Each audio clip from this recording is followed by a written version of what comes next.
This boy was trolling on the dark web when her sister noticed he slammed his laptop shut. He was shivering, and she knew something was wrong. Scared, he immediately ran to the living room. She yelled, "What happened?" But he wouldn't say anything. He started freaking out, closing all of their blinds, locking the front door, and she begged him to tell her what was going on. He was freaking out, and that's when she opened his laptop. She couldn't believe it. Someone sent him a picture of their front door. They sent another picture, and when she clicked on it, it was a picture of her through their window that said, "She looks tasty." She couldn't breathe. She was about to run and grab their dad, but her brother grabbed her arm, saying, "No, he'll kill me if he knew I was on there." Neither of them slept that night until someone rang the doorbell the next morning. A guy with a badge told their dad they saw some suspicious activity coming from their network, but he told him he didn't know anything about it. He told them to stay safe. But the next day in class, her principal burst through their door. She told her she had to come with her that second and that the police were there, and she followed her to the office thinking it had to be her brother. But the second she walked in, she saw the same guy from yesterday holding his badge. He smiled when he saw her and told her there was an emergency at her house. He grabbed her arm and tried to pull her out, but she resisted.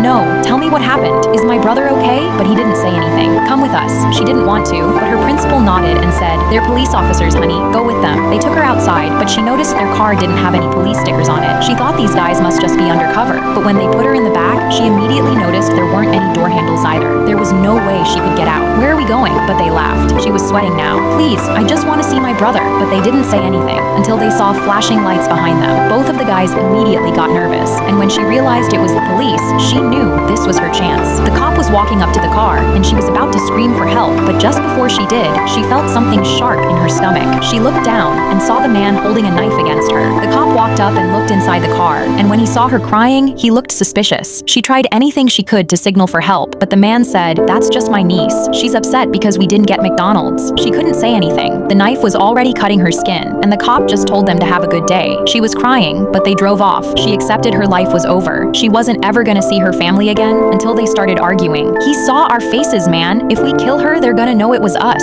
So in that moment, they opened the door and threw her out, and she had to run back with her hands tied.